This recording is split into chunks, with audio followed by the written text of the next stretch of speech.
Letter number 2. Tuesday, May 14th, 2024. W's birthday. I still follow the threat, even when my hands were shaking. I will not make myself wrong for showing up with love in a world that's forgotten how. So the timer restarts again. Today was day 9 of Silence, part 2, post-Sunday stuff pickup day. I had no idea I was going to see you today. Amel was planning on taking a mental date today, but decided last minute that he was going to do it tomorrow, Wednesday, instead. When I was driving him to school, I was thinking about W's birthday and the last 6 months and you. I had no plans on breaking the silence, just the same way I had no intention of driving over that Sunday night several weeks ago. Anyway, first, I was planning to just call you to tell you whatever I told you, because I was sure as hell not going to text. And then the moment I got home again, there was this single, clean, purposeful urge to get in the car and see if you are at the beach. I figured you were or were not going to be there. Either way, it felt right to go. It felt right to show up. It felt right to tell you I care and love you, regardless of all of the other shit that is happening. It felt right to make that choice and be me because that's who I am. That's who I want to be, regardless of how it makes you feel. Even though I know that I care, I still needed to show up because I wanted you to understand that regardless of anything, I will always show up. I won't play any games. I won't be hurt or too pissed or too offended or too angry or whatever other ego-driven dividing emotions or thoughts that I would not show up when it matters. And it mattered. It's W's birthday and it mattered to me to just hug you and show you love, and that's that.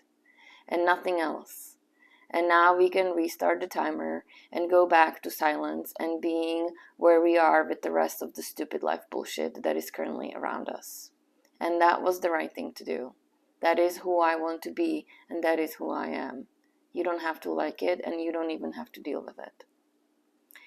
As I was pulling into the coffee shop, I was praying for you to not be there, but of course you were. I was not urged for no reason. I walked by your car with some leftovers Post-its on the wing, weird and funny, and Chachi on a windshield and my hair tie around the shifter just as I put it there. Yes, you are where you are, including surrounded by little reminders of me everywhere you look.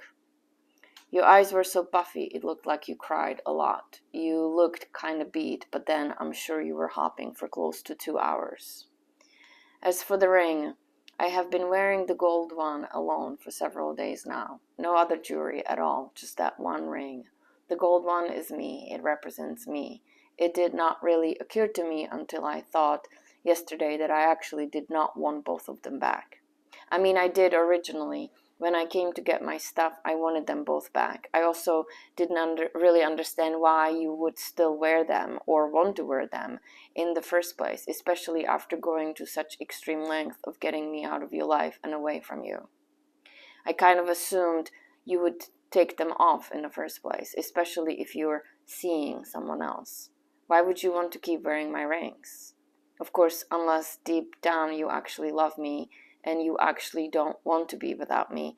But hey, again, maybe you just don't think about any of this at all, or maybe current you does not, and deep down you subconsciously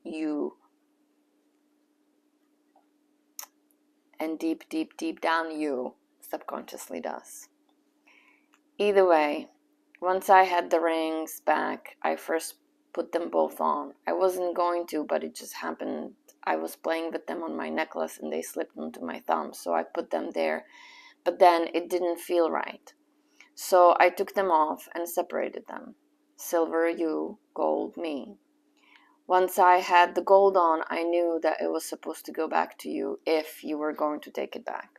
I didn't know how or when, but it felt like it was going back to you. I didn't expect the unfolding events. I didn't even know I was going to see you, the least that you were going to have me slide it onto your finger. You still had a tan from where the rings were previously, so my gold ring is back on your left pinky finger.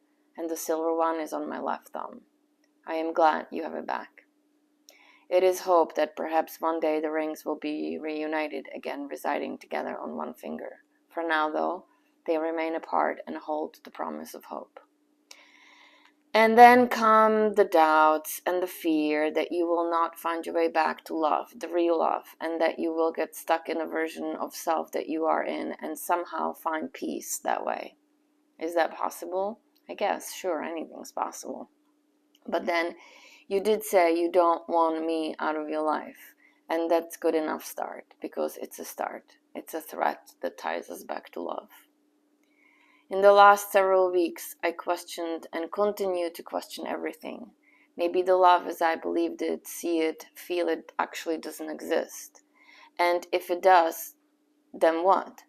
Maybe I made it all up to make myself feel better about myself, about life, about life's purpose. Maybe none of it is real. Maybe I dreamed or imagined it all.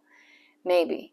I guess I will just have to wait and see to find out. In the meantime, I still choose to believe that love actually matters and exists and ultimately rules through the universe.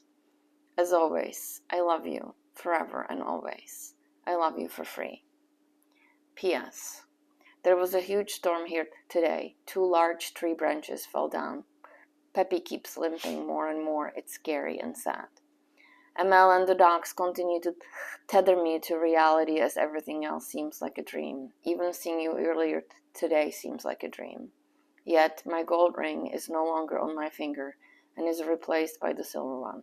Perhaps I will wake up in a different reality or a different lifetime. I did shower today, which is a huge success, and I almost didn't cry, also a success. Today was a survivable day. Today all my gratitude goes to W. May he rest in peace and love and light.